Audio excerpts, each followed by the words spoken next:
motion we open the meeting. Second? Move second to open, all in favor? Oh, Carl? Make a motion that we approve the following warrants. Warrant 65 in the amount of $17,484.75. Warrant 66 in the amount of $95,311.06. Warrant 67 in the amount of $19,080.93. And warrant 68 in the amount of $14,465.93. Second? We're moving second to approve warrant 65, 66, 67, 68. All in favor? Vote. Approval of our minutes of our regular council meeting of January 14th, 2020.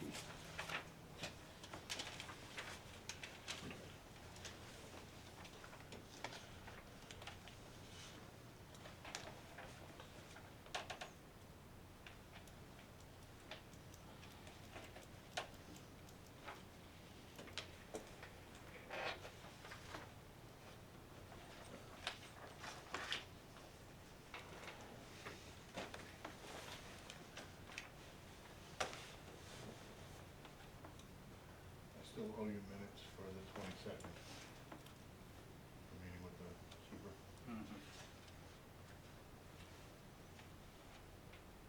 Guess I won't be able to vote on this.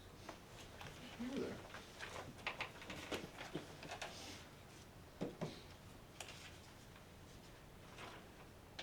Make a motion we approve the minutes of regular council meeting of January 14th.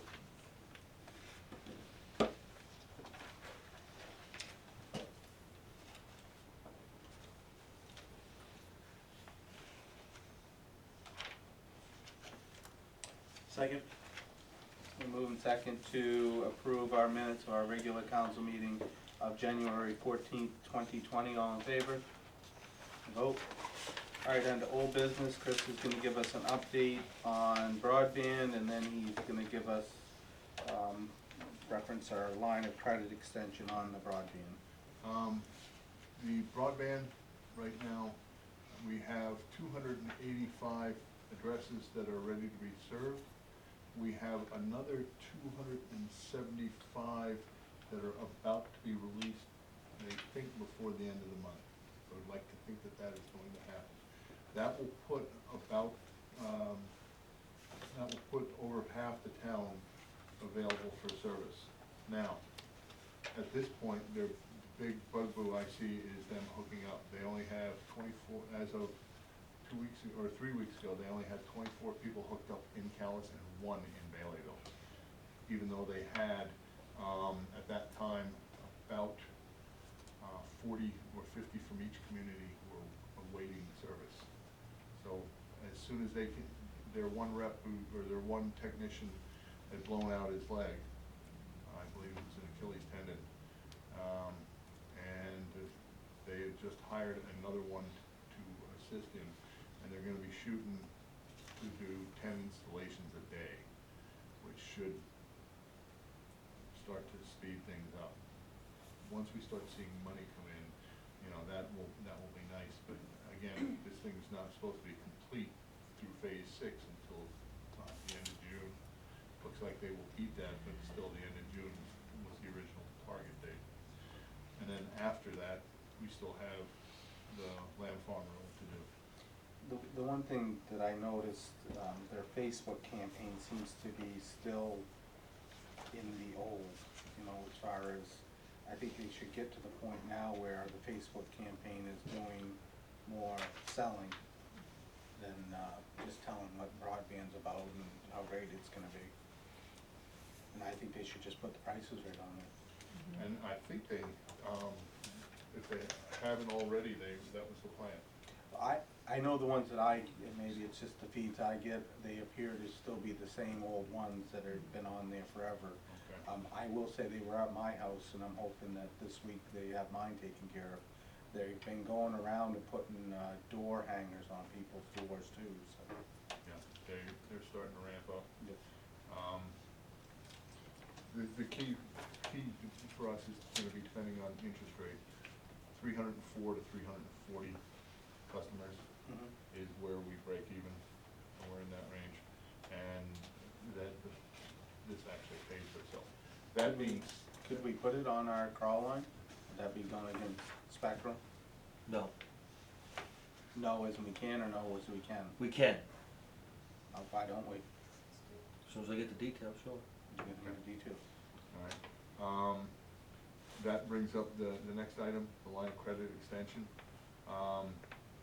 While this is all pending, rather than have to start making payments on the principal amount, we wanna just continue to pay interest on the $1.5 million until such time as we start seeing revenue come back in.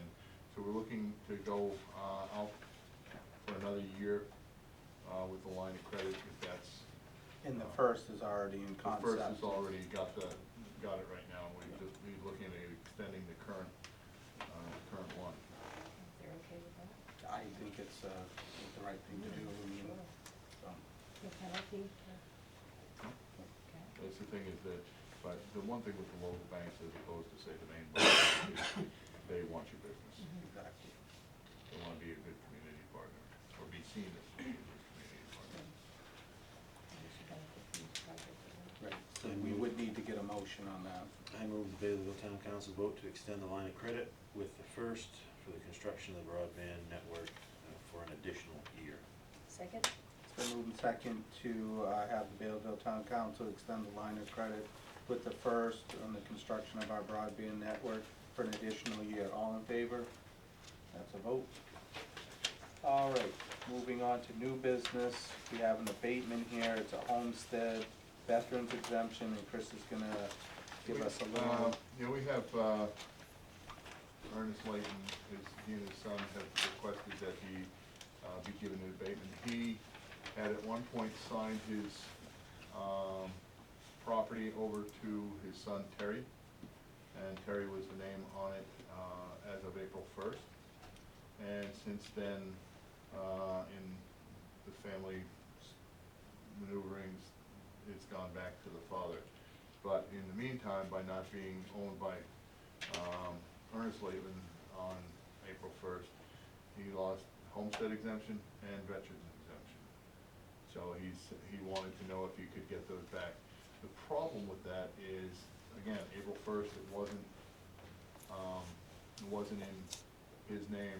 And the second thing that Lorna pointed out to me was that she'd already had a request from the state regarding the same property, I guess, when Mr. Layton's wife potentially needed care, and they're not sure whether the state, well, she went and checked, and at this point, she can't find where the state has anything there, but the movement of the property may have been to, to avoid extra funds, or extra cost to the family, but I'm not, again, we don't know the full story in that. At the end of Legally, the day, when I talked to Lorna though, that property on April 1st, we don't have the choice in this. Right. Legally, we don't have the Right. choice. All the rest of this is fluff, it doesn't matter. right, She Now- did write something up in there. yeah, she Lauren. gave you a letter Yeah, I that read that. explains, Now, can he get this this year? yes, Okay, the year coming. the year coming, that's what I Yeah. mean. I mean, it is, we don't make the laws when it comes to this, so I would go with our assessors, Lorna's recommendation that on April 1st is whose name it was in, that's who gets it.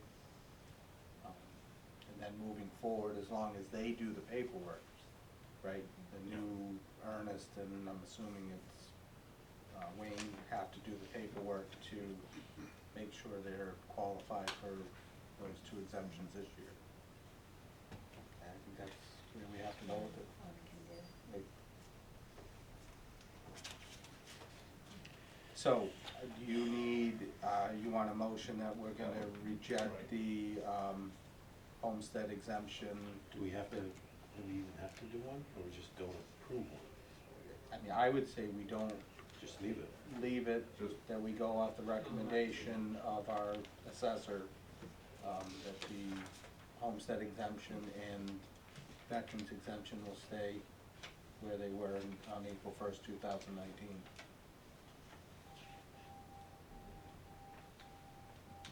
You fine with that? Yep. Initial boundary validation program. We had a nice little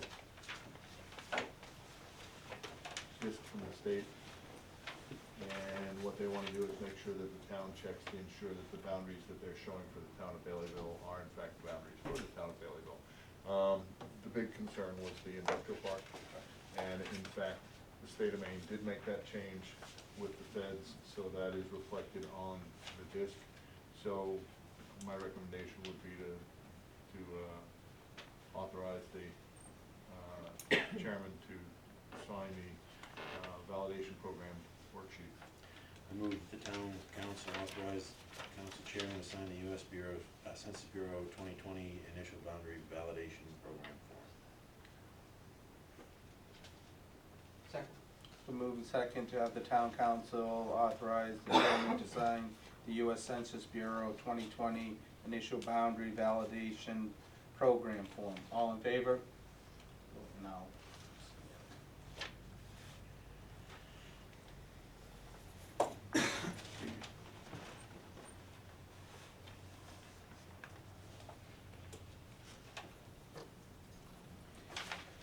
Okay, moving on quickly to the town manager's report. Task list, I have copies of most of it. I may have an item or two that's not on there. Here we go. Oh, you're passing them out, okay.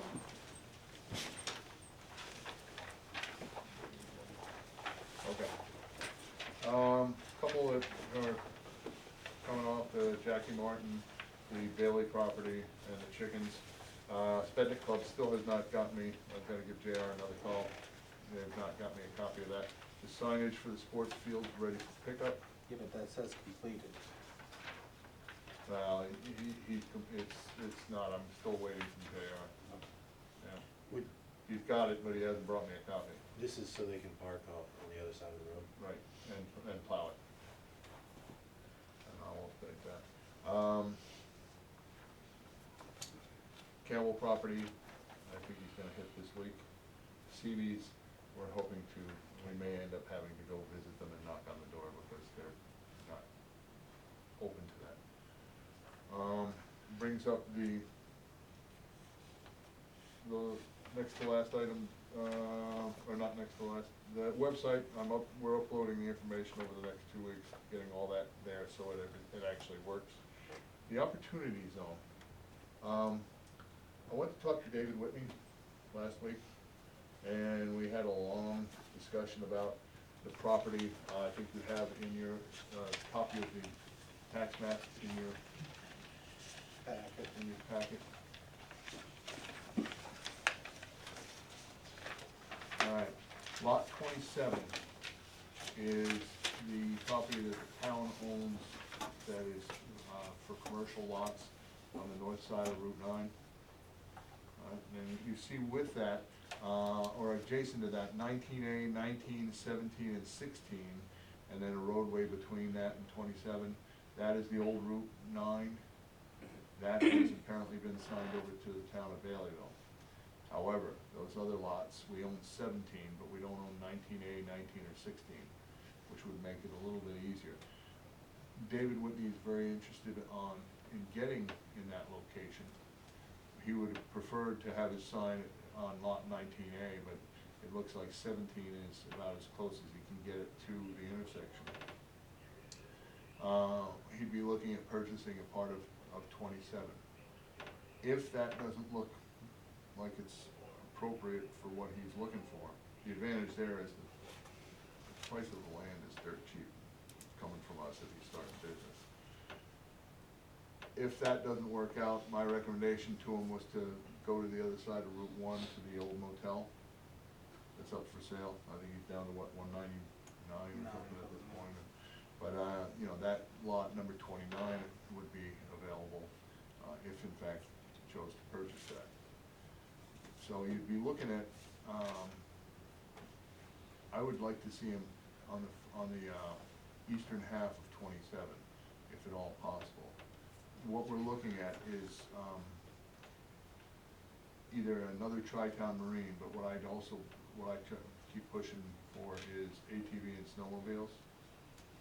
He has already actually been doing his homework on this, and one of the companies that he's been working with thought, well, this should, there's not that much influence from Friend and Ellsworth, and then they did a survey and found out that Friend controls an awful lot of the market in this part of Washington County compared to what it should at this distance. So they're looking at being somewhat interested in moving into this area. He would like to make the operation a subsidiary of his Machias operation. The dealerships have no interest in having a satellite operation of one dealership. They're kind of pushing him into a corner to make him split it and have two separate dealerships. Though they typically, two separate dealerships don't do as well as one with satellite. Anyway, that's what we're looking at right now. I'm also trying to get him and Mr. Walton from the Opportunity Zone to link up, so that would be the equity partner that he works with, and we start to see some of that Opportunity Zone money start to come into this area. We hit this, I think, at the right time. The economy's looking good enough to support this. The Opportunity Zone, I think, piqued his interest quite a bit. And then the fact that he's been looking at this intersection for 4 to 5 years to do something. Now, we don't care which property he takes. Even if he went across the street and took, and got with 18. duty free, 18 or even 15. I don't think they'd give him up, but at least do a lease with him. Anything in and near that intersection, but he is pretty emphatic about whatever he has to be able to be seen from both Route 1 and Route 9. So That's why 18 or 27 would make the most sense there. yeah. Or worst case scenario, buy the old motel and Right. put it there. But it puts it right there. Ideally, the Dollar General lot was probably the best sited. 19A, if you look at that, 19A is still owned by the state. And it's mostly swampland anyway. Yeah. See, we tried to have Rick swap 19, that we could take the access down here Yep. and move that into there, Yep. so that we could get into lot 27, starting there, and then divide that up. Yep. But the state wasn't interested, and it had to do with this 19A. Yeah. And 19 is owned by, is with the same lot as the fireworks, and 16 is also with 15. That goes with the duty free. Now, they're both owned by duty free? The one thing I don't ever, and Marilyn, you may be, because you predate me on this, is I don't understand, I know how the 15 and 16 came about, but I don't understand how the 18 and 19 came about when we ended up with, 17. well, no, we ended up with this 27, 27A, because that was all Cecil Boyd's property, which in the day, he owned 18 too. Cecil Boyd never owned that, he just rented from, Carl Gordon's place there, Carl So, Gordon, so what was it the called? 18 and 19 were really J.D. Thomas Well, in its day, J.D. Carl. J.D. Thomas, yeah. J.D. Thomas, okay. The 15 and 16 I understand on that one, I just never could understand how, because I always thought part of Cecil Boyd's was, but he never actually owned that, okay. This is all because the road used to be on the other side, right? In 17, we took that as a tax lien foreclosure, That was Right. yeah. And that's the one that we, like I said, it was 19 or 17 that he wanted to swap this entrance to that entrance, but there was no go on it, so, or no interest at the time. The one good thing about owning 17 is if you did get, say, David Whitney to come into 27, he could put his sign on 17 and his entrance on 17 going into 27.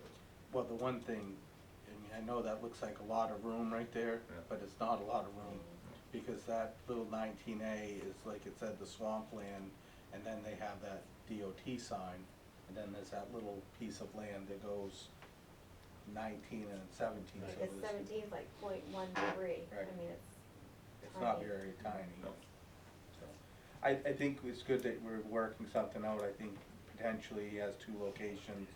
Obviously, 29 would be, I'm assuming in his case, the third, in his business plan, but it would be nice to get him onto our lot. But again, on the Dollar General, this lot 2827B, where is their vernal pool? Dollar General? Yes, I am not sure where they're burning.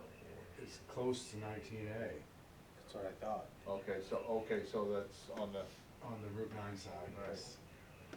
Right, see, I think you're gonna find that that this is gonna be kind of an undevelopable piece of land. what, 27 inch? 27A Oh, I'm not is, even this looking is at that Dollar one. General. No, Dollar General, I thought was this one. 28, I don't know, I'm asking you. yeah, it should be. If 28. it is, then 27E. Are you saying this is 28 is Dollar General, in 27B? yeah. Yeah. So, So this is right over here where that vernal pool is. So that kind of knocks that out altogether. Hello. Hello. Right, so then you'd be back down to, So you look, so the state still owns that. right, see, This guy owns that, is owned by And then we that. own this. We own that. So if you come through there, so realistically then, land-wise, 18 really is making the most sense. 18 or 27, Well, 27 would be very nice, yeah. but that's a lot of land. But again, we don't own that one. But we could subdivide this. Yes, we can. 27. Yeah, I would say, when I was talking to him was probably something in the acre, you know, 5 to 6 acres there. You, that for what his purposes, and then this would still be available for further development. Okay, all right. Alright? Who owns 34A, 34, where's our park behind that? 31 and 34A is owned by No, Huggins. Huggins now. Yeah. And 34 is the front lot of the industrial park that can't be developed, and 34-4 is one of the industrial park lots. And then the one in front of that would be UPL. Right. So 34 can never be developed? At this, At not this according to, stage. no. We would have to redo the Army engineer of the industrial park to get it. It can be done, yes, but it's quite an expense to have it done. Now, I personally think that's where we should be spending our money, because that's a developable lot right now. I mean, it's a nice lot. That front half of that, you know, it would be a nice location. Would you guys be opposed to him contacting CES to get a quote on what it would take to get that out of the, It's a shame to have it we had to give that up usable. for the wetlands in the park. Did Rick get us a quote on that? Well, he got to the point where we would have to have had the Army engineers come back in and redo the whole park to figure out what But we never could got give an up. idea of price. I don't think we ever got to a price point. Where would that road be going in from Route 9? You can see. The it west right road, there. you see the west road? That's the one. Yep, and see where that 15 is where that A-frame used to be, and that's obviously on the west side of that lot. And I have been in contact, I mean, he bugs him every time he goes to Hollywood, Florida, but, you know, we're a small fish in a big sea. So, but we are, I think this may surface some light to them, having something possibly into that 18 that rented, because keeping in mind, that's what they did, was rented that out to the fireworks store, so. So it is that's some good news then. That's good news. Yeah, the executive session discussed some salary issues. Yeah, we'll get to that. You don't have any more on I your don't list? have, let me just make sure.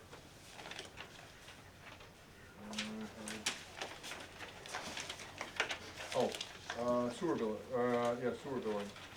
We, looking at some of the sewer bills, you know, we start showing like consumption up 1,000%, and then someone's bill would be like $60, and it's like, okay, 60's the minimum bill, but consumption, so, you know, some of these Mine went places- up Yeah, considerably.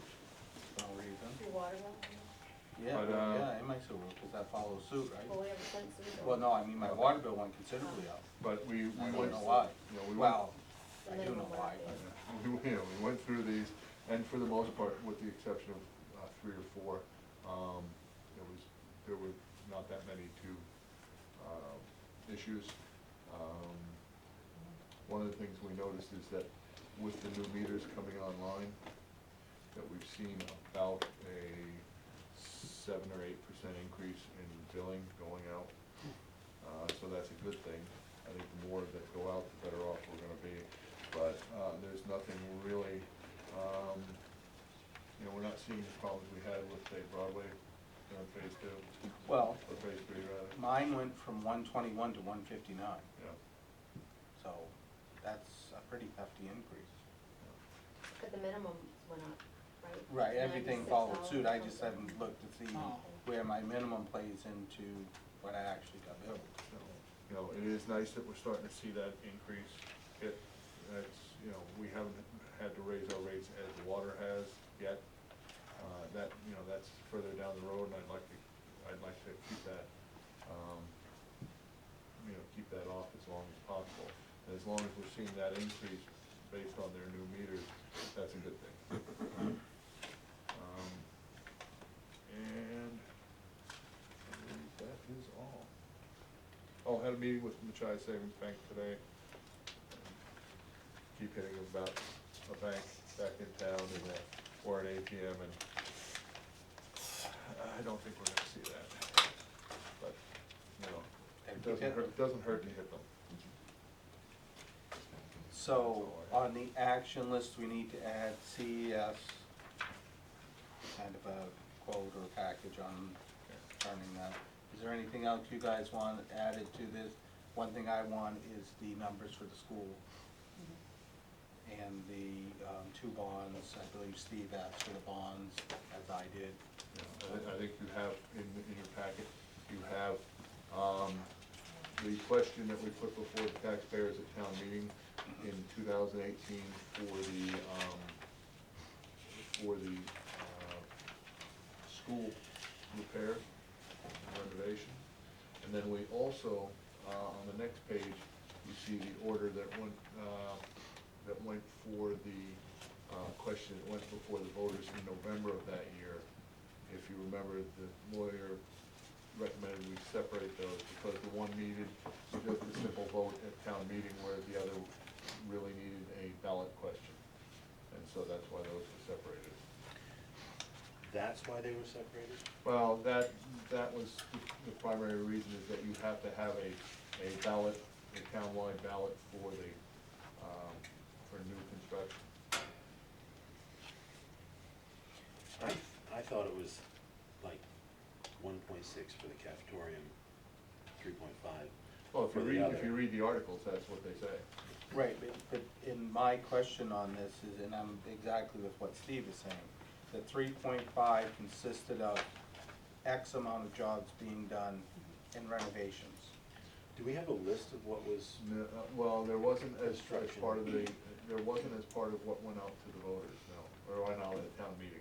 You can read that article that we put before town meeting. I get the article, Yeah. but the meat to this article, there was capable to construct and equip renovations and improvements. There was a list that went along with this. And they might have had it in a green sheet at the town meeting, I don't know. But there was a list that went along with this, and then we had to do the 1.6 million. And again, if you read it, it's to construct and equip the cafeteria addition. That's pretty straightforward. And what I would like to see again is what the first bond consisted of, what the second bond consisted of, what we've done, what's left, and where we are financially on the, I guess, second bond on the 1.6. When we did the 3.5, was all that money spoken for at that moment for projects? Yes. There were plans for all the money, yes. I mean, Craig, I mean, I think you can speak to this, I can. that, There was a list, it was prioritized by a group of teachers and town folks, and they put in their priorities, starting from the top down. And that 3.5 was supposed to do X amount of items. Nothing to do with the cafeteria. And to my knowledge, no.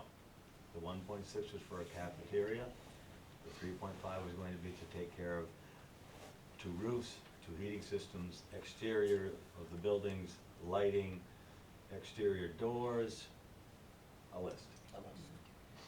Could we get a copy of that list? I'll have the superintendent get us one. And then, based on what I heard him say, was that we're gonna spend 3.5 million on some type of renovations and 1.6 for the 5.1, but we're not gonna exceed that. Right now, I do not see how the total of 5.1, give or take, we cannot do all those projects that's on that list. That's where I'm at right now. I think we're gonna, the cafeteria can get finished, get a heating system. Then we see where we are, because I think that things are gonna be tight at that point. That's just my So that perception. doesn't leave money for the exterior of the high school that needs repairs or any of that. Well, there's a question as to how much the heating system's gonna cost still. So, I think it's gonna be very tight.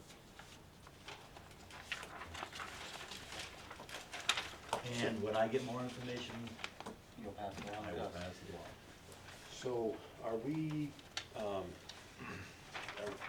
we getting our fingers into the school board's We approved business? this. Or No. is this our business that we need to have some reconciliation on We need to have what's some going on? reconciliation, because we put our name to this, We set to the mill approve rate. this. We're the ones that set the mill rate.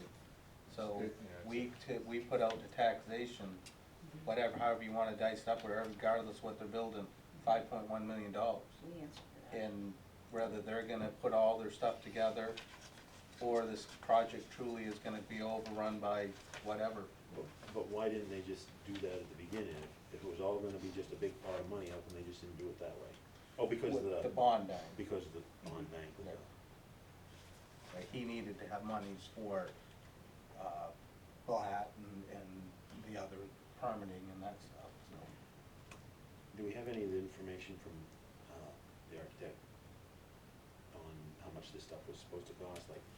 And that's, I think, it was supposed to cost the 5.3 million, 5.364, 863, and then the 1.6 million for the cafeteria. Is there a breakdown of the list of things with the money I believe there was associated an with- estimate by the Can- architect. Can I we think- get can we yeah. get a copy of that, Yeah. that information I think what they're finding. from, maybe is that, from the architect? you know, What they're finding is what? I think what they're finding is that the architect's estimates were lower than what they've been coming out. Okay, but again, shouldn't that have been addressed before they started doing projects? Certainly. Kinda, it's common Should've gotten the sense. rest much sooner. You know, like I keep saying, the state, when they put out the paving projects that were coming in Right. 2 and 3 times what they expected, they just pulled the projects. Right. And until, you know, They they could could get address their- them correctly. Right. So who, if we have a list of things, who gets to decide which things get done? Well, the Are we gonna have taxpayers a- voted the money.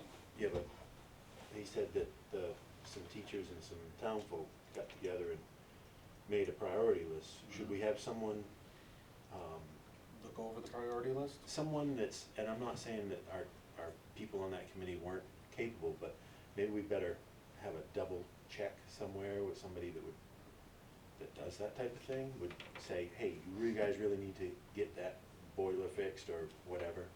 Like we said at that meeting with the superintendent last week, perhaps they, you know, for a couple $1,000, $3,000 or $4,000, get an engineer to at least look at like the heating plan, that one bid is like, what, 1.4 million and the other is 700,000. Somewhere there's, you know, there's a gap somewhere, so have someone, a third party, look at that and say, yeah, this makes sense, or no, this guy doesn't know what he's doing. Can we have someone for the town, look out for the town's best interests on this stuff? Hire someone to look this stuff over and give maybe suggestions on where we move, what projects we continue with, You know, just somebody that, you know, knows how to do this stuff. And at the same time, I think you need to bring the school board in on this, because, I mean, they're the ones who ultimately are making the decisions for this. As far as the renovation side of it, as far as the money side of it, the town council's making that decision. My gut feeling is we're not gonna have to worry about prioritizing too many projects, but by the time we get the cafeteria built and get the heating system put in, which is the priority, and I'm not a rocket scientist, don't pretend to be, but I can tell you that that's the top of the priority list, and, by the time we get that done, we'll be able to regroup and see where we are, but I've already told everybody, I said it here, I said it to the school board, I said it to the principals and the superintendent, we don't spend the money on anything until we get that thing built, get a heating system, and then see where we are. But And isn't yes. part of the problem what we need to have done in these schools? I mean, we talked about mold in the junior high, is that gonna get taken care of? That's why we need to have I'm- somebody come in and look all this stuff over and figure out a Right, plan. because where we are with this, I'm not saying the cafetorium and the boiler system might be the most two important things, but do we have a mold issue there that we're not addressing? I have fixed the majority of the mold issue, and it didn't cost hardly anything, $300. But I've got a plan moving forward, it's gonna cost very little, and it's not gonna cost the $220,000 that was fed to us the other day. I've had somebody local come in and look at it, and for a small amount of money, we'll be able to fix the Drainage. former mold issue, that there's no mold there now. But you're right, all these other projects, and I'm just gonna make myself clear, because I've said this like 17 times in different meetings. There's no way these projects can all be done, in my opinion, with the amount of money that we've got. At some point, do we say, stop, Well, just that's- stop? That's Let's- kind of where. I mean, we still got a hole in the ground, I mean, it's not like we've got the walls up and haven't done the roof yet and can't stop. Maybe Well- we need to stop now. Do Well, they know they're where the about sewer's 900 going yet? They know it, well, they know, they agreed where I wanted to put the sewer, I'll put it that way, not where it was designed to go. But we've got somewhere in in the area of $900,000 down there, there's a bunch of cement in the ground, so I guess I would say right now we're heating it with propane. And they got more cement coming in Thursday, so. From what I know, my limited mean- knowledge is we're gonna have 4 walls and a roof put up, and right now that is all that has been authorized. Let's step back to what you just said. $900,000 in groundwork and cement. And kitchen equipment, there's $250,000 already approved in kitchen equipment. So $600,000+ on groundwork, and we don't have a wall up. And you only had 1.6 million to begin with. There's something off with these numbers. And it's not fair to the taxpayers to be on the hook to have a half-finished building down there and come back 2 years from now and say we need an additional 3 million to finish our outside projects, the roofs, whatever it is that's not gonna get done.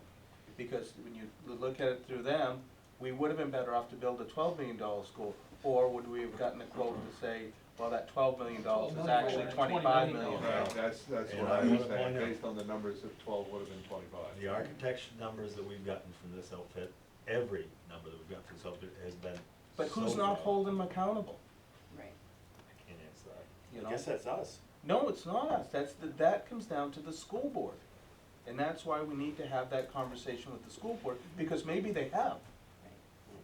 You know, I don't know, I've Right. never questioned the school board And to why they say, haven't come Can to we us meet sooner. with, can we meet with the school board? Address I it think a sooner. joint meeting would probably not be a bad thing.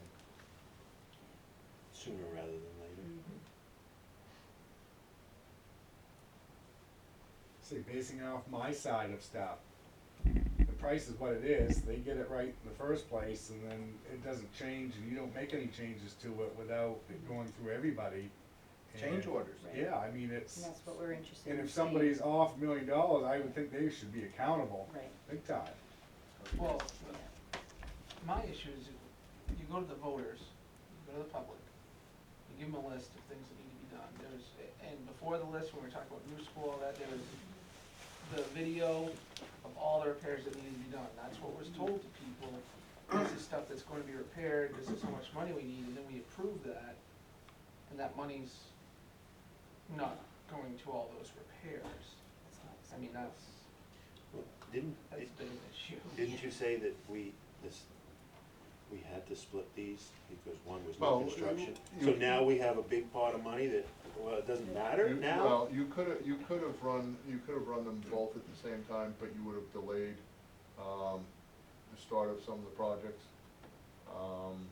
That might not have been a bad thing. Yeah, But I thought you said, the reason we split those into 1.6 yeah, was two because different new processes. construction had to go through the voter. Right. And the other could go through town meeting without having a full referendum. So now, what the superintendent told us is just a big pot of money, they can use Well, money. that's where, you know. So that, I don't see that's- how that's possible, if we had to No. go out to the that's- voters well, that's the thing, separately. you went out It's a problem. separately, so technically, you have two different pots of money. It needs to be addressed, and it needs to have some, in my opinion, I really think that we should have, whether it's Bernstein Shore take a look at this, or Eaton Peabody, to find out where if we did go wrong on this. Because the last thing we wanna do is get ourselves in a sling based on spending taxpayer dollars that we shouldn't have been spending. Let's You get know? that meeting. I mean, for that small amount, like Steve said, to have somebody look over, you know, this is a drop in the bucket when we're talking somebody possibly being overrun by, 100% of the project. And this is the thing, is if those numbers are all off, you know, thank God we didn't go from the high school. But again, somewhere these numbers are getting thrown into where somebody's believing, you drank the Kool-Aid and you believe it. Yeah, that was us. Well, I We believe can't, the I numbers. can't speak for what the voters wanted to do. We approved the money to go out for those projects to be done. Right. That's on us. Now, the project's not getting done, that's not on us. That's on the superintendent, the administration, and the school board. I can't answer where the disconnect is there, but somewhere, in my opinion, until someone proves me wrong, there's a disconnect. We've just been put in the position of, The approval of the money for the bonds because of the taxes. now we have to hold them accountable. Yeah, but from now on, every time they ask for money, we're gonna have to have somebody double check the numbers to see if if they're telling us the right numbers. I mean, Unfortunately, we, it seems to be that way. when they submit their budget, we actually have the right to send that back to them and reject it. Correct. But we never do because we trust the numbers, okay? That's got us in a That's what problem. I'm We're saying, in a well, pickle that's what now. I'm saying, We've never once questioned or sent a budget back to them, other than when we were all having budgetary restraints and we sent them back, but we didn't reject it, we just sent them back to redo it. So, I mean, it's something that needs to be addressed, and sooner than later, I would say within the next 30 days, it needs to be addressed, and some decisions made on it. That's the way I see it. Would the council have a problem with a meeting that was out of sequence to get together with the school board? I'm not, no. Okay. I prefer staying away from Monday nights, though. Yeah, you guys Monday and have, Thursday. yeah, you got Monday and Thursday, okay. All right, so we're gonna move on to public comments. All right, Jamie, Marilyn, John? Hi, how are you? Good, how are you? Very good. Your name? Dale Basher and Bobby Harris. And we're, with Downey's Community Partners, and, we were in contact with, Dwayne, It was Andrew, the code enforcement officer. Oh, Andy Snowman. Yeah, Andrew Snowden. And I guess Betsy spoke with Christopher, the town manager. Yeah. And basically what we're looking at this point is, we're working with another community action agency from New Jersey that's called Cap Solar. And what we're looking to do is to acquire some land, and we would really like for it to be in Washington or Hancock County, to build a solar project to provide electricity to the low income. I believe there were 6 or 7 tracts of property that Andrew forwarded to us. I think about 4 of those properties would be usable property. We would need about 35 plus acres, more acres. to build this one solar station that would provide about, is it 500 homes? It's with- a 5 megawatt system. It would, there's a variety of options that we haven't determined how we're gonna do it yet, but it would supply power for 100% power for 500 homes. For the first project, Right. we'd actually like to do two 5 Two, megawatts. right, and, what was so attractive about Washington County is that there are, areas that are considered opportunity zones that the investors are very interested in, because of tax credits and those issues. So we were just coming to, give some basic information and answer any questions, and maybe, look at some next steps if, the town was interested in that. Some of the lots that they had pointed out were on map number 3 and lot number 6.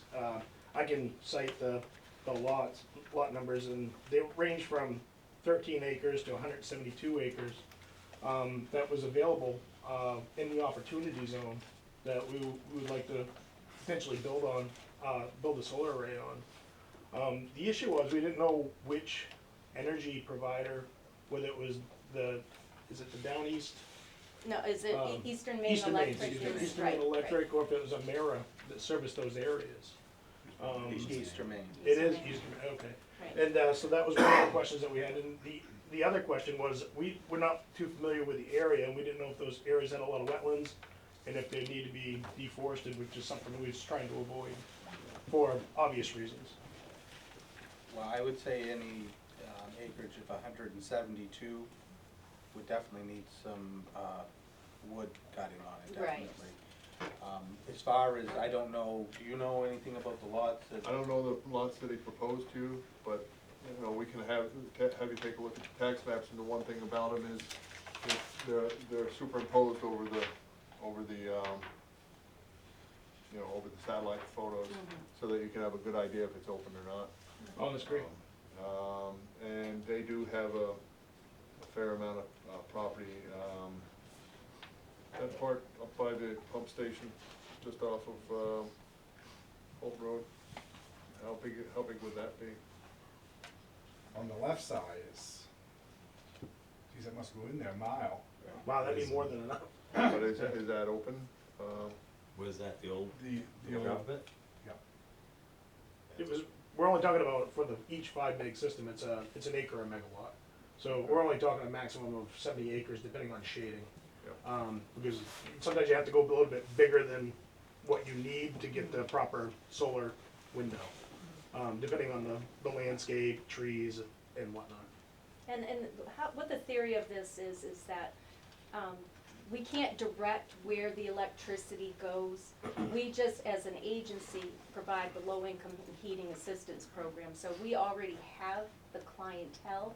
And what happens is the electricity that is produced by the solar farm is put back into the grid, and then we credit it back to those households that are low income. And basically what our agency would be doing was be, basically the utility company, and we would be working individually with each low-income heating assistant person that was on the program. So like any other heating reimbursement program, there'd be a cap on the amount of electricity you'd be willing to reimburse for? Well, basically what it is that we as the provider would be selling the energy, and I believe it was, what was the cost?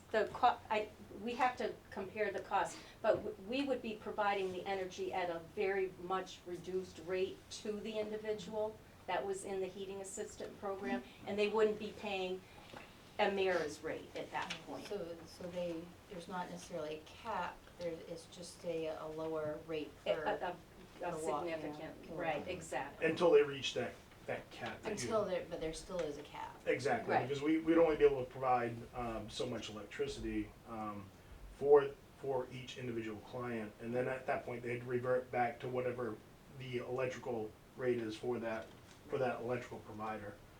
We're more of the conduit for the process, so we're the pass-through agency that provides the administrative side of it. And also, working in concert with Cap Solar, they're the solar developer. So they would actually come up with the funders to build this.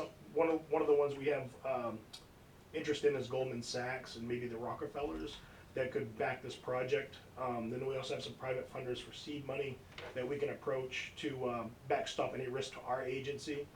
And that way we can basically pay this project going forward and create more projects and use this as a catalyst, as an example for the entire state. And another advantage for our agency is that we already provide services where if people get behind on their electricity bills, so we would be able to provide wraparound services to actually work with individual families that are already so far gone with their electricity bills. So that would be an advantage to some of these low-income households.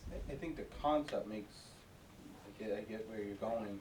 I think for your next step as far as the town would be is to get with Andy on what lots he's talking about and get the maps as Chris suggested, and then we can look at it to say, cause for us, I mean, I can speak for myself here, I would support anything that's gonna bring, obviously help to Washington County, help to our area and possibly jobs, so I would, speak to that.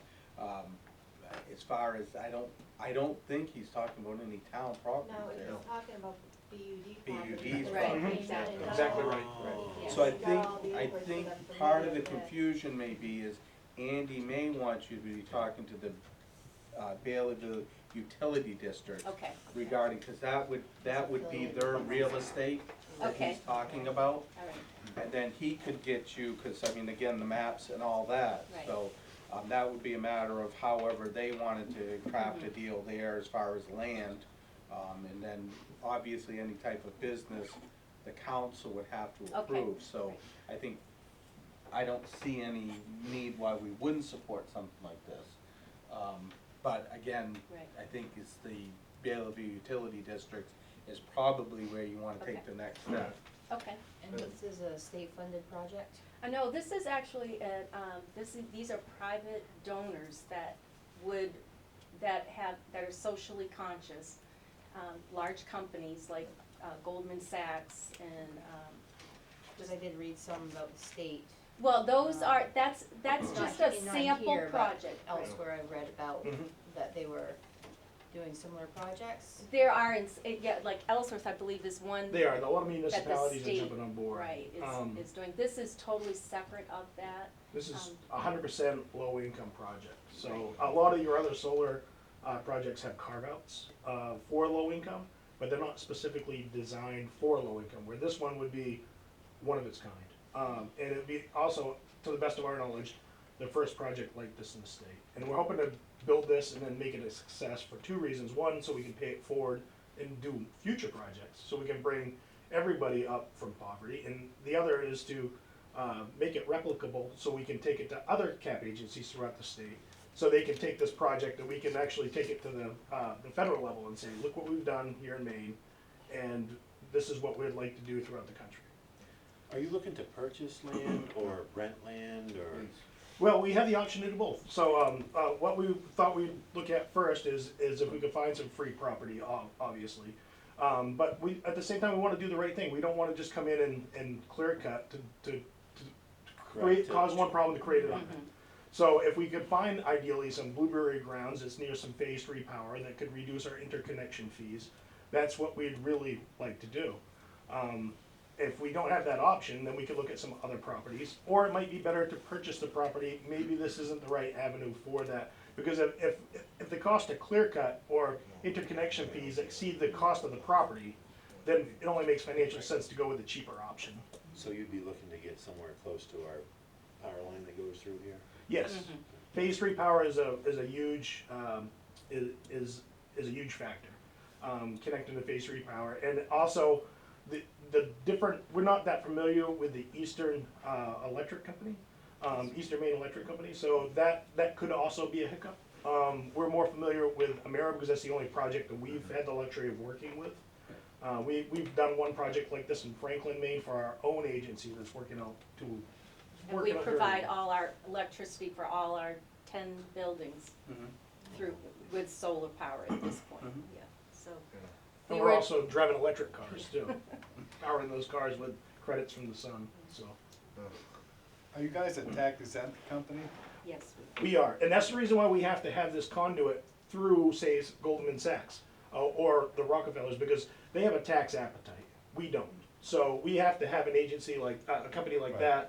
that has that tax appetite, that come in and take the 5, the 7, the 10-year plan. And the way it works is if we build in an opportunity zone that's down here in eastern Maine, because there's a lot of opportunity zones in this area, then we actually can get a much bigger, better organization to bring the lower cost to our clients, because we can maximize the tax appetite to 10 years. If we do it, say, in Ellsworth or Machias, then we can only go 5 years, maybe 7. So it adds a lot of bang for a buck to do it in an opportunity zone. Can you build, I'm sorry, Steve. Oh. Can you build over a closed landfill? I don't see why not. It would also depend on, we'd have to double check with the solar developer, right. because I'm not a technical expert, Right. but, because I know that will settle over time, so I'm not sure how that'll Right. affect the solar array, but it's definitely something we can look into. We have a closed landfill that's, and we do have phase 3 all the way up to the transfer station. Wow. And that's what we're really here tonight It is is, it's a clear cutted land, you know, I mean, it's literally, we bush hog it every year, and it's a large area. and basically that's what we're here for tonight is we just want to really begin the process of discussing this Yeah. and, Yep, and see what the opportunities are. And we're learning too, so it sounds like we know what we're talking about. And these but- investors were really interested, that they wanted to do it anywhere in the state, and we were like, no, we want to keep it in our home. And, so that's why I'm we, just leaving, I have an appointment, but you continue on. I really do support this. so We I appreciate your Thank you support. very much. So, Thank you. You mentioned something about a tax appetite, I'm not familiar with that. What's Okay, so, a company that is a for-profit organization, they have a tax, they have a desire to have a tax write-off. that? Oh. As opposed to us being a nonprofit, we can't take the advantages of the opportunity zone or the tax benefits that come with the benefits of solar through the federal rebates Gotcha. and the federal tax credits. So we work as a conduit through our clients from the company with the tax appetite to take advantage of those programs. We've done it for ourselves with the power purchase agreement option, and now we would like to do it via Cap Solar, to work in concert with them and bring that to the clients, and then work with them. We don't know which agency's gonna fund this project yet. Those are just a couple that are on the hook. I mean, we could talk to Roxanne Quimby, we could talk to the Rockefellers, they're kind of in our backyard. There's a lot of options here. There's a lot of big money projects that have that tax appetite that we could go and knock on their doorstep and say, hey, how would you like to be involved in this project? and they already have an interested, developer at this point that's developing, I believe it's Saddleback Mountain. Yeah, they're developing Saddleback right now with Goldman Right. Sachs. So Yeah. that investor is socially conscious and is interested in possibly doing something with us here, so, which is really interesting. And we'd have to drop to, in order to go, Maine's got this cap now, thanks to, and it's awesome. I'm not complaining, because the LD 1711 restricted solar in Maine for years. Before LD 1711, the Public Utilities Commission only allowed 7 accounts per solar array. No, excuse me, 9 accounts per solar array. So you couldn't build the solar array as an organization like us that was bigger than 9 accounts. In other words, 9 meters crediting off that solar array. So our electrical burden was only 211,000 kilowatts. So we built a 216,000 kilowatt system to supply power for our company, and that was the biggest we could go. So we couldn't do this project until LD 1711 was passed, and now that it's a 5 megawatt project, that could bring power to 500 homes, 100%. Or we could work at a percentage and bring it to more clients. But we'd like to do 100% for 500 people, and then do another project for 500 and keep going.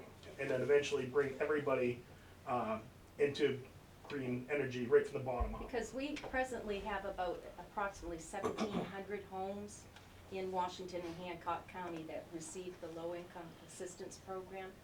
And, you know, it would just be great to be able to get pretty much half the cost of what they're paying for their electricity now. And we run into a lot of situations where people are having to heat with electricity because they can't get oil, and We all know our electric bills are running about, you see the charge, and the charge boasts at 13.5 cents per kilowatt on your light bill if you have a mirror. But when you look at the total charge, it's actually about 20 cents per kilowatt. We think we could bring electricity for about 60%, about 40% less than what they're currently paying, and still yield a few cents to keep our light bill on, and pay our salaries, and as well as help the client out doing the right thing. Because somebody has to manage this program. Even though we're a nonprofit, we still have to have revenue. And that's one of the things that we're trying to do is grow our organization, help our clients bring them out of poverty simultaneously while doing the right thing and reducing the carbon footprint.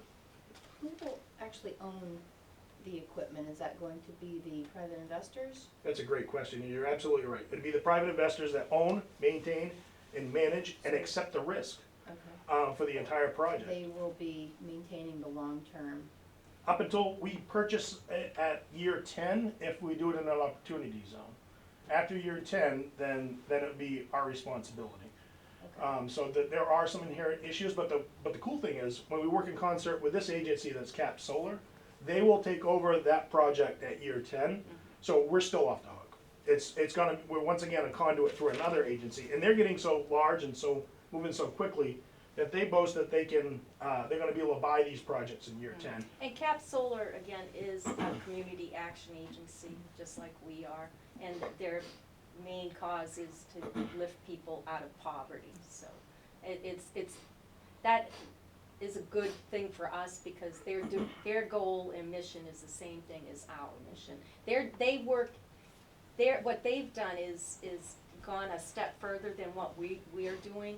They've gone and developed the relationships with the investors. So they have a development company that they work with that actually gets the investor interested in the projects. And with the growth of solar and projects of this nature, the face of energy is gonna change. And in 10 years, it could be totally different than what it is now.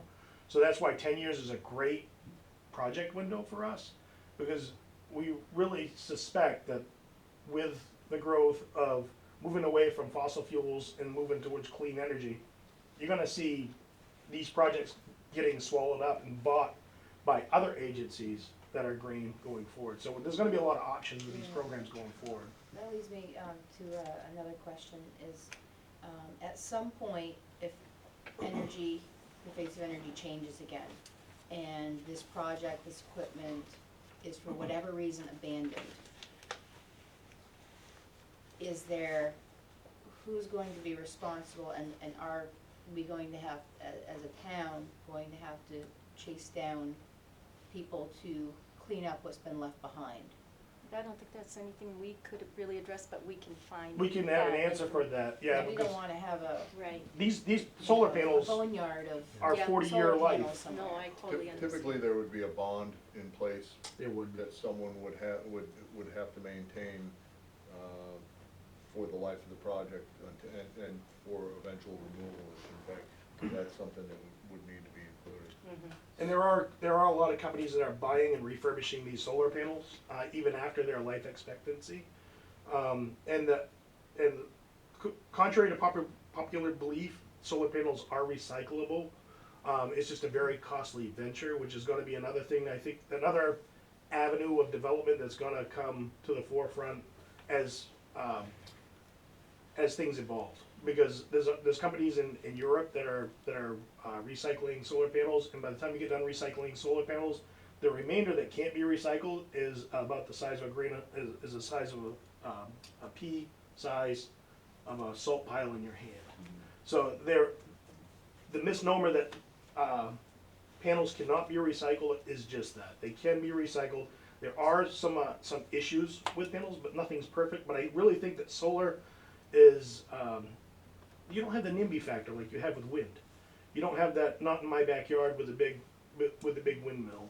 And I think solar's gonna be, it's the wave of the future. Vermont, if you haven't driven through Vermont recently, I'd recommend it because it looks like the new Vermont flower. it's everywhere.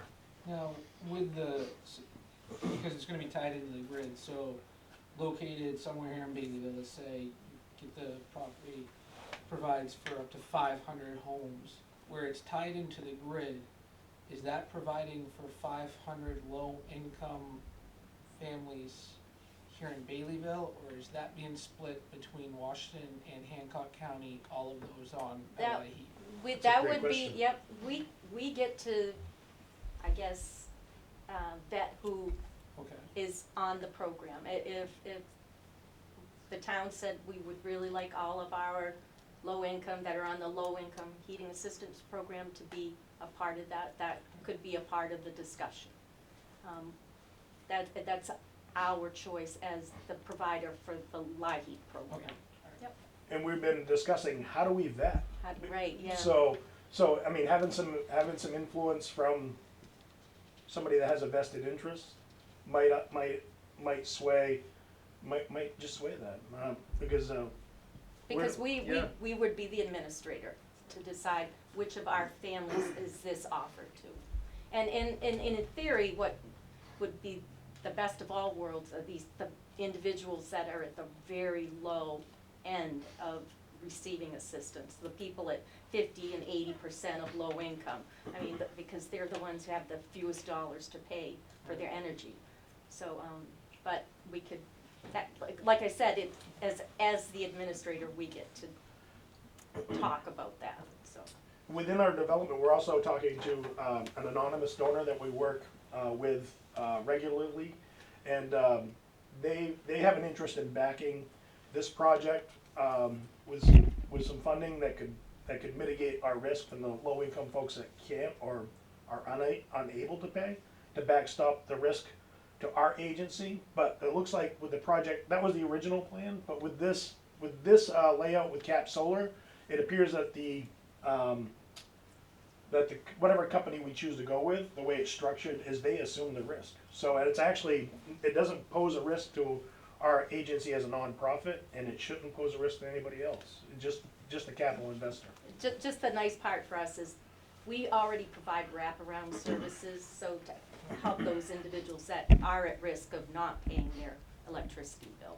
Yeah, because we do the heat program, the heat assistance program, along with a variety of other programs in the area. Of energy efficiency programs. And would any of these, people that you're gonna serve, have gotten, what am I trying to think of? Heating system? Heat pump. Heat pump. Oh, that's a good question. It's a $2,000 rebate right now if you're eligible for a light. Right, It's well, a we great actually, and rebate. actually, we have the heating assistant, heat pump program through our furnace replacement program, but we have, at this point, we have so many no heats that I can't put it, I just can't say to somebody who's got primary no heat that I'm gonna go put a secondary source of heat in somebody's house. So, right now, I'm just doing no heats. We're hoping by spring that the no heat situations have dwindled a So little for bit. no heat, you're putting in furnace. We only have Right. one pot of money. It's called the Central Heating Improvement Program. It's CHIP for short, and Maine Housing funds that program, and they carved out the heat pump program within the CHIP program. So in other words, they came up with a great heat pump program with no separate funding stream. Right. So they're tapping into the Central Heating Improvement Program that pays for our no heats. So we had 40 no We, heats. right, and I have 25 people on the heat pump list, but I can't ethically, at this point, do that. Now, another organization like Penquist out of Bangor, they service Penobscot County and a bunch of other areas. They have such a huge funding stream that they're able to put in a few of those heat pumps. But a lot of the agencies are having the same issue we are. My understanding is that the state has an ambitious plan to get a lot of heat pumps installed. That's 100,000 Yeah. Yes. with 10,000 dog yeared for low income. 3-4 years? Yeah. Yeah, and, 10,000 of those are for the low income Right, funds so that we probably by have. the time this project is up and running, the majority of those low-income people will have. That's what we heat pumps. hope, yes, Mhm. that's correct. And that's another thing, that these the heat pumps, if you're not familiar with them, they're very efficient. They are a secondary heat source, and they work excellent in the shoulder seasons. But living down here, January and February, they're not that great. Even with a high SEER rating or a heating efficiency ratio, whatever lingo they want to use next week, they tend to work great in the shoulder seasons. But you still have to have a primary heating system in January and February. Does your program, also provide for, like insulation projects? Yeah. So that the, okay. Yes, we do. We have a weatherization program that weatherizes homes of the low income. Okay, and is that something you would look into doing? Do you do that as part of, We do it now. a profile for your clients? Well, And basically, say, so we're not just heating a home without, right, a lot of the homes that we're looking at, if we weatherize, we would like to put the heat pumps in those homes, especially because we're already in the home doing that. We've But- insulated a bunch of homes right in this very area. In fact, I used to be on the crew, and I drove by 3 houses on the way here that I insulated just in this immediate vicinity. how does that work for people who are low income and they're renting? They still qualify They for a still- heater system. I mean, For Yeah. weatherization. They do. So The landlord would just benefit have to, from- right, the landlord is the beneficiary, but it's at that point, it's the low income person that's the home. But how they look at weatherization is not based on the client, it's based on the home. And if there's a low income person living in that home, then they're eligible to be weatherized. But, the ratios of renting to owning is 80 to 20, so we don't do a lot of rental properties. we have a home repair program as well, and a home repair program does require that you own the home, as opposed to a renter, which is obviously the landlord's obligation. Well, Chris, can we find these guys some land? Sure. Well, So- this has been very interesting information, and yeah, I think it sounds like maybe you need to touch base with Andy, Okay. for one thing. Yeah.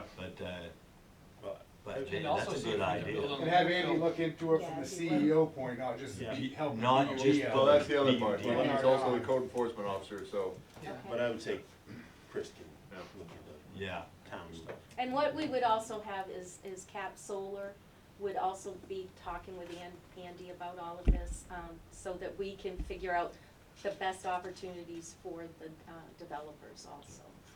You Can can we- build on the landfill, tell them to capture all that methane that's coming up, so Yeah. feed that into the system. That was my immediate thought.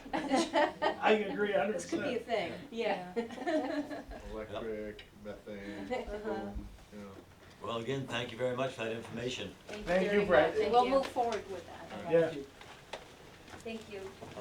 Mike, Hopefully I did you? can send you something in the next couple of days, at least give you an idea of which, the various properties and what's on them.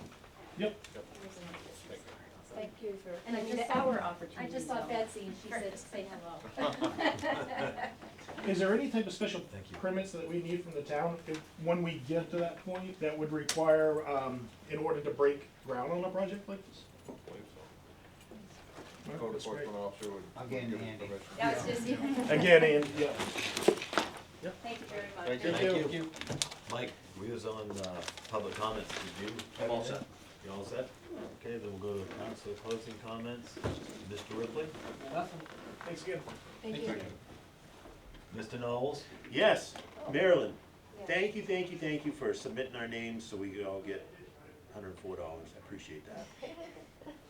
Y'all got it? Did y'all get it? I did, Oh, for Thank you. the, Homestead well, exemption. yeah, I thought, what was that? So that's, I appreciate that. Did you very get much. it? Lori, Not yet. Lori got that. I was gonna say, did everybody at this table but Craig get that? You might want- Beautiful, that's what might I. want to be talk a- to somebody. you have to be a 80,000 a homeowner. week is what the state's putting down. My wife owns my house. Yeah. yeah, okay. Right. You got any indication? I have nothing, thank you. Okay, then I guess the next thing on the list is going to executive session regarding MRSA 1, Chapter 13, subsection 456A, personnel matter. Make a motion, oh, second. All I'm- in favor? Steve second. Oh, you already made the motion. I said It's been motion, seconded, all in favor? I was trying to get it. Steve interrupted me.